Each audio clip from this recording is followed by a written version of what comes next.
From your local source, WCJB TV 20. This is TV 20 News 530 Live. We begin tonight with the latest following a deadly mass shooting in South Carolina. Officials have a 21-year-old in custody for the attack at a church in Charleston. We're learning more tonight about the 9 people killed in the attack, including the historically black church's pastor. Federal officials are now handling the case. We have the latest in Charleston from ABC's Marcy Gonzalez. Marcy?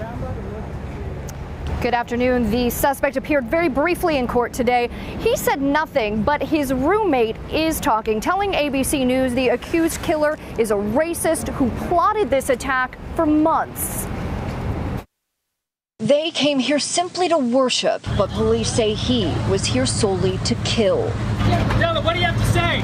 Today, officers arresting Dylan Roth, the man police claim sat for an hour through Bible study at this historic black church last night before suddenly opening fire, killing 9 people.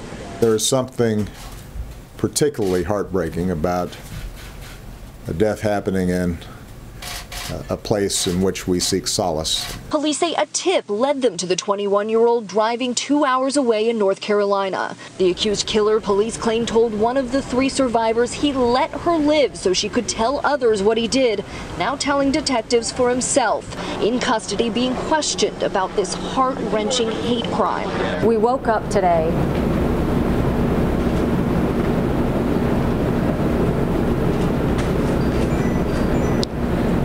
and the heart and soul of South Carolina was broken. South Carolina's governor moved to tears today, remembering the 6 women and 3 men who were killed.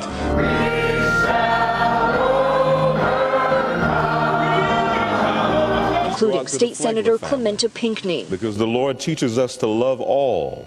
The beloved pastor of this grieving congregation.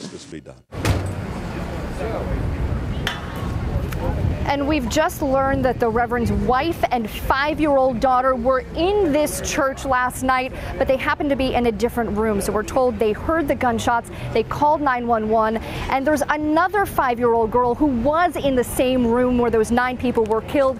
She says she is only alive today because she played dead. We're live in Charleston, South Carolina. Marcy Gonzalez, ABC News. Now back to you.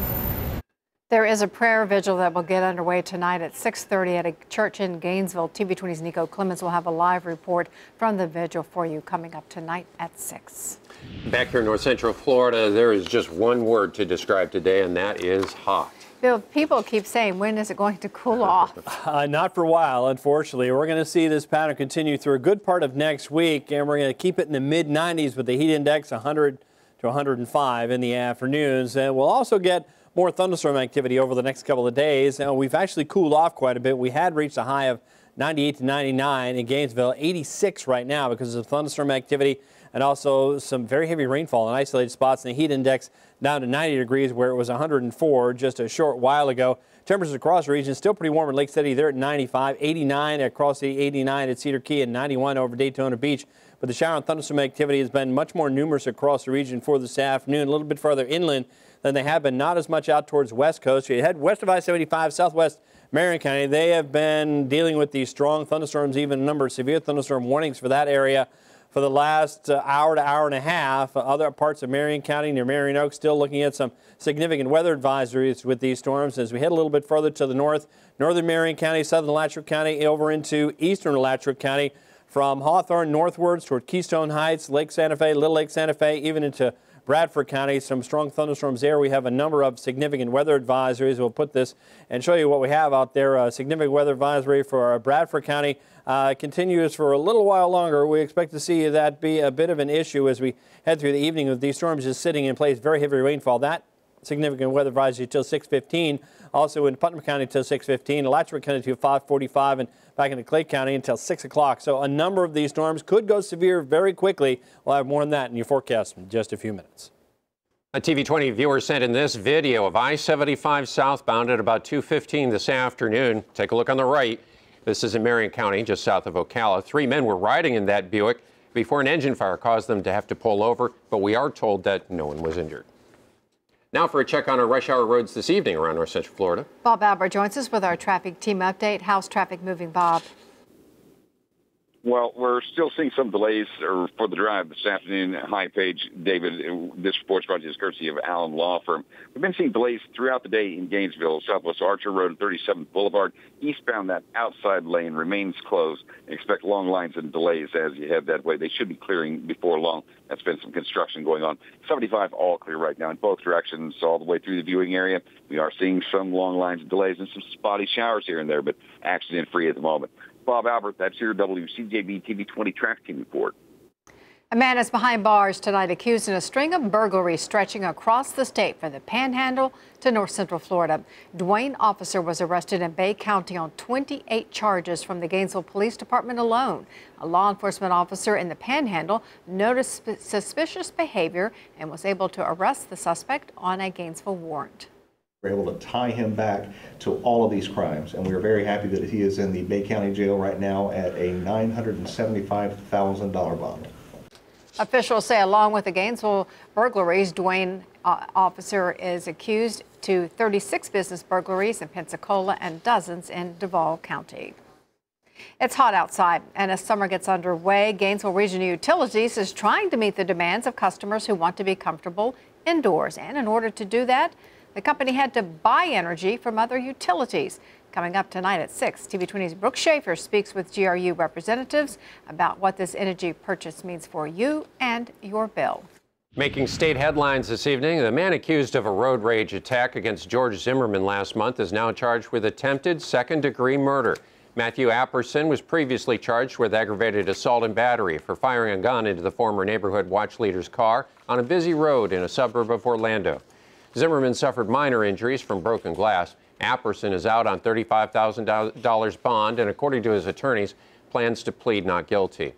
We're following new developments in the battle between pilots and Allegiant Airlines. During a contract labor dispute, a second Allegiant plane has made an emergency landing this month. Pressurization problems are being blamed for the flight diverting to the St. Pete Clearwater International Airport. Today, 6 flights were canceled at that airport because of operational issues. Pilots and union researchers identified at least 65 cases between September of last year and March where Allegiant flights were diverted or had to return to the gate because of a mechanical or engine problem. Governor Rick Scott says he won't drop a lawsuit against the federal government over hospital funding. Matt Galka tells us there's a deal in place this year, but some lawmakers say the issue may not be going away.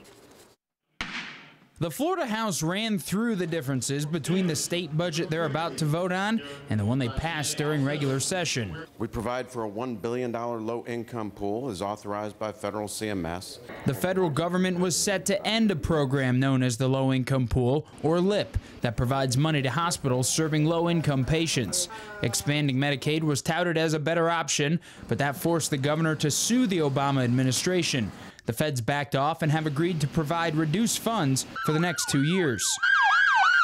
Lawmakers had to use general revenue money from the budget in order to fill some of the health care gaps, something the governor didn't want to do. Senate President Andy Gardner said using the taxpayer money helped keep some hospitals open. If the Senate especially had not been pushing for the low-income pool backfill of general revenue, Shands and Jacksonville and others would potentially be closing. But it also cut into other things, like a bigger tax cut for Floridians, even though there was $300 million worth of local projects added to the budget late in the process. Senate Budget Chief Tom Lee says lawmakers tried to find a balance between hospital funding, tax cuts, and lawmaker priorities. With cuts and limited capital improvement programs back at home, and there is a pent-up a demand for some of those things. The governor isn't backing off his lawsuit against the feds. He wants a long-term decision on the funding and maintains there was an attempt to force the state into expanding Medicaid. In Tallahassee, Matt Gelka, TV 20 News. If a long-term health care solution isn't reached, lawmakers could be in a similar situation in 2 years. David. Tonight at Covering America, a former University of Mississippi student is pleading guilty to a misdemeanor charge for placing a noose on a statue of a civil rights activist. Graham Harris entered the plea for threatening force to intimidate African-American students and employees at the university. Harris is from Georgia and faces a year in prison and $100,000 fine for the crime committed in February 2014. It's a day of celebration for the Chicago Blackhawks and their fans. The team spent the day waving to cheering fans as their double-deck red buses traveled along a crowded downtown parade route before a Stanley Cup championship rally. Turning to new details out of the nation's capital and plans for a major deal on a wide-ranging international trade deal. The White House is working with the Republican-controlled House. ABC's Karen Travers explains the administration's efforts to get its trade agenda back on track. President Obama's trade agenda has a second chance. On this vote, the yeas are 218, the nays are 208. Today, the House again approved a measure to give the president the authority to move forward on a massive trade deal with 11 Pacific Rim nations. Getting this work done is critical to expanding opportunities for American workers and American-made goods. It now heads to the Senate, which has already passed its own version. But that one included protections for American workers that Democrats have pushed for. There have been some complicated maneuvers to get this issue back on the floor for a vote. The bill the House passed today separates the Trade Promotion Authority, or TPA, from the Trade Adjustment Assistance, or TAA. The key question is whether Senate Democrats will go along with the new bill without those worker provisions included. We want to strengthen the hand of American workers, grow their paychecks. Supporters of what's known as fast-track authority say it's critical for the president to have the ability to nail down a trade deal without Congress being able to step in and make changes. If this gets to the president's desk for his signature, Congress could only vote yes or no on a trade agreement. The White House insists that President Obama wants a trade bill that has both the fast-track authority and the worker protections. But so far, his spokesman has stopped short of saying Mr. Obama would veto a bill that didn't have both. Karen Travers, ABC News, Washington. Well, a major push to get a woman on modern American paper bills is getting the attention of federal officials. After the break, how public input could help accomplish that goal. Plus, there's a new voice in the discussion on climate change. What a major religious leader has to say about the topic. That's next on 530 Live.